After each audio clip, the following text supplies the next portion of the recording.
안녕하세요. 느린 오후의 이야기입니다.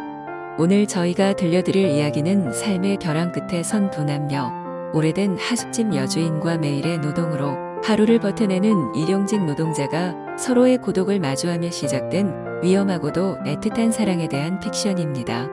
이 이야기는 겉보기에 평범한 삶 속에 숨겨진 원초적인 욕망과 외로운 영혼들이 서로에게서 구원을 찾는 과정을 현실적으로 담아낼 것입니다. 당신의 상상을 뛰어넘는 노년의 사랑에 대한 솔직하고도 아름다운 이야기가 지금부터 시작됩니다. 일부 삶의 무게 스며들다. 서울 변두리의 낡은 하숙집. 향숙 하숙이라는 낡은 간판이 힘없이 걸려있는 그곳은 주인인 은숙에게는 삶의 전부였습니다. 남편을 먼저 떠나보낸 후 그녀는 이 하숙집을 지키기 위해 매일 새벽 5시에 일어나 밥을 짓고 방을 쓸고 닦으며 삶을 이어갔습니다.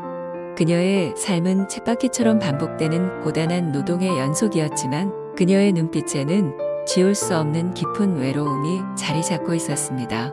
하숙집의 정해진 틀 속에서 그녀는 단 한 번도 자신을 위한 삶을 살아본 적이 없었습니다. 하숙집 204호에 사는 상철은 그녀의 가장 조용한 하숙생이었습니다. 그는 새벽 4시 30분이면 일어나 씻고 은숙이 차려준 밥을 묵묵히 먹은 뒤 먼지가 뽀얗게 쌓인 작업복을 입고 길을 나섰습니다. 그는 매일 밤 늦게 돌아와 씻고 잠들었고 누구에게도 먼저 말을 거는 법이 없었습니다.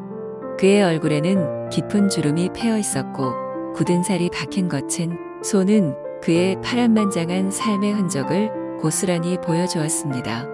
상철은 마치 그림자처럼 하숙집의 풍경에 스며들어 있었습니다.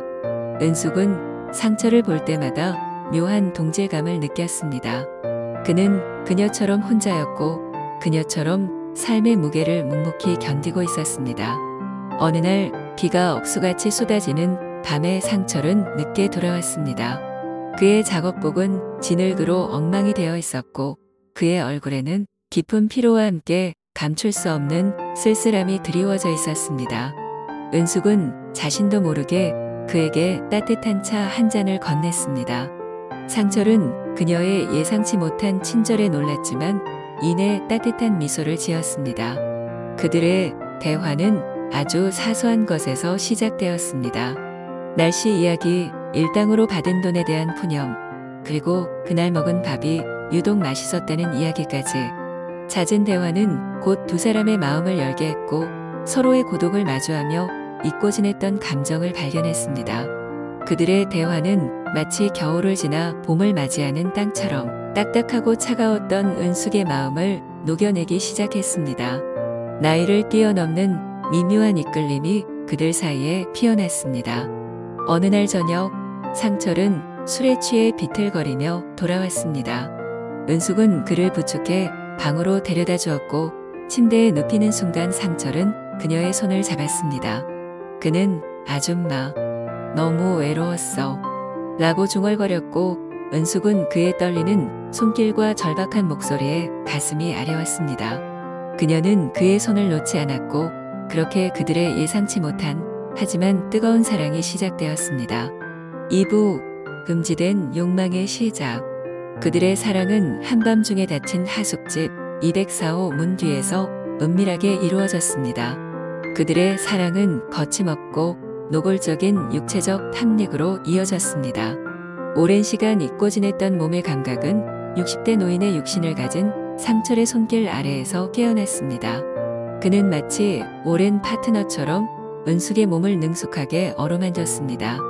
은숙의 축 늘어진 피부는 상철의 거친 손길 아래에서 묘한 활기를 되찾았습니다. 상철의 거친 손은 그녀의 치마를 걷어 올렸고 그녀의 몸에서는 끈적한 애액이 흥건하게 흘러내리고 있었습니다. 낡은 이부자리가 부스럭거렸고 그들의 거친 숨소리는 방 안을 가득 채웠습니다. 그들은 서로의 몸을 탐하며 나이와 사회적 지위 그리고 윤리적 잣대까지 모두 잊었습니다. 그들의 삶에서 가장 뜨거운 순간이었습니다.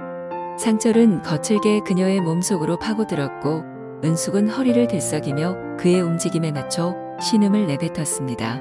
축 늘어진 살들은 서로에게 엉겨 붙었고 그들의 몸은 마치 한 덩어리가 된 듯 격렬하게 움직였습니다. 땀으로 범벅된 상철의 얼굴 위로 은숙의 머리칼이 흐트러지며 그들의 뜨거운 밤을 증명했습니다. 노년의 몸에서 뿜어져 나오는 원초적인 욕망은 새벽이 다가올 때까지 꺼질 줄 몰랐습니다. 그들은 서로에게 깊이 의지하며 삶의 고단함을 잊게 해주었습니다.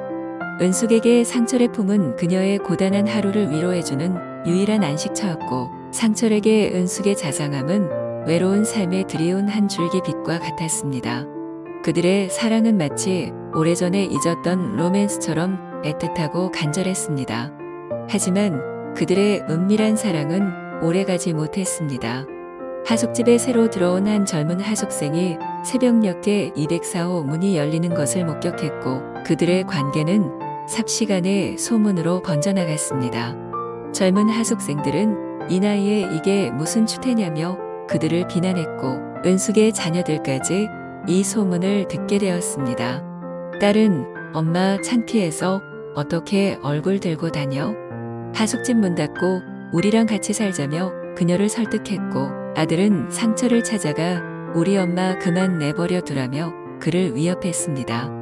그들의 사랑은 순식간에 초한 스캔들로 변질되었고 은숙은 하숙집 주인으로서의 체면을 잃었고 상철은 평생 쌓아온 묵묵한 이미지를 한순간에 잃을 위기에 처했습니다. 삼부 진실의 무게와 가슴 저미는 고백. 가족의 압박과 사회의 따가운 시선에 은숙은 상철에게 잠시 떨어져 있자고 말했습니다. 상철은 그녀의 결정을 조용히 받아들였습니다. 그는 알겠습니다라는 한마디만을 남긴 채 하숙비를 미리 내고는 다음 날 새벽 일찍 아무런 말도 없이 하숙집을 떠났습니다. 은숙은 그의 방에 남겨진 텅 빈 침대를 보며 하염없이 눈물을 흘렸습니다. 자신이 그를 버렸다는 죄책감에 시달리던 며칠 후 은숙은 상철의 방을 청소하다가 침대 밑에서 낡은 편지 한 통과 작은 공책 한 권을 발견하게 됩니다.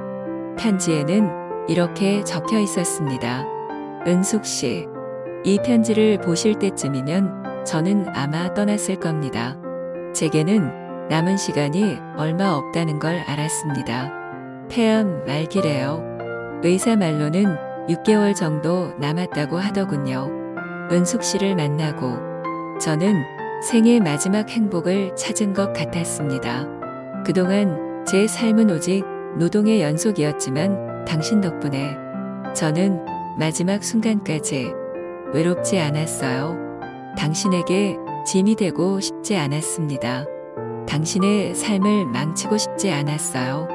부디 이기적인 저를 용서해 주세요. 그리고 행복하게 사세요. 당신은 그럴 자격이 충분합니다. 고마워요. 은숙은 그 자리에서 주저앉았습니다.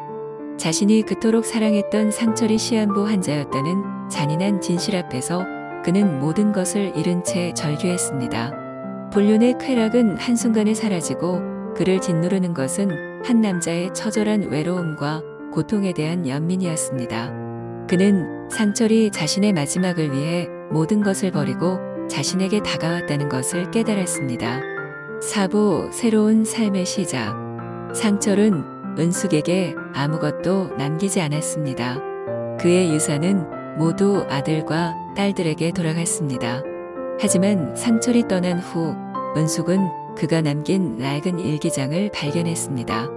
일기장에는 상철을 향한 은숙의 진심이 가득 담겨 있었습니다.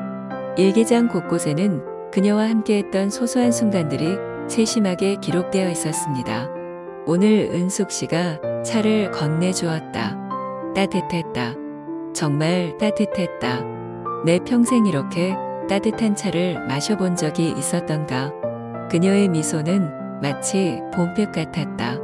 그녀의 손은 마르지 않는 샘물 같았다. 그녀는 내가 무엇을 필요로 하는지 알았고 늘 먼저 다가와 주었다. 그녀에게 나는 그저 하숙생이 아니었다. 한 남자였다. 나에게 남은 시간이 얼마 없다는 걸 알았을 때 나는 삶이 너무나도 공허하게 느껴졌어요. 하지만 당신을 만나고 나는 다시 한번 삶의 아름다움을 느꼈어요. 당신의 따뜻한 눈빛과 자상한 미소, 그리고 무엇보다도 나를 향한 당신의 사랑 덕분에 나는 죽음의 그림자 속에서도 행복할 수 있었어요.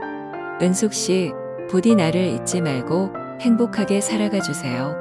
당신의 삶은 이제부터가 진짜 시작이에요. 은숙은 일기장을 품에 안고 하염없이 울었습니다. 상철은 그에게 젊음과 건강을 선물한 것은 아니었지만 그녀의 사랑은 그에게 새로운 삶의 의미와 살아갈 용기를 선물했습니다. 은숙은 상철이 남긴 사랑 덕분에 파멸 속에서도 다시 일어설 수 있었고 새로운 삶을 시작하게 됩니다. 그녀는 더 이상 하숙집을 지키는 것에 얽매이지 않고 그녀의 이야기를 세상에 알리기로 결심합니다. 그녀는 상철과의 이야기를 글로 써내려갔고 그것을 세상에 공개하기로 합니다. 그녀의 이야기는 많은 사람들에게 감동을 주었고 그녀는 다시 한번 삶의 의미를 찾게 됩니다. 이것이 바로 느린 오후의 이야기였습니다. 한 남자의 고독은 한 여자의 마지막 소원을 만나 사랑으로 완성되었고 그들의 사랑은 서울의 밤을 배경으로 영원히 계속될 것입니다. 욕망과 사랑, 그리고 이별과 재회.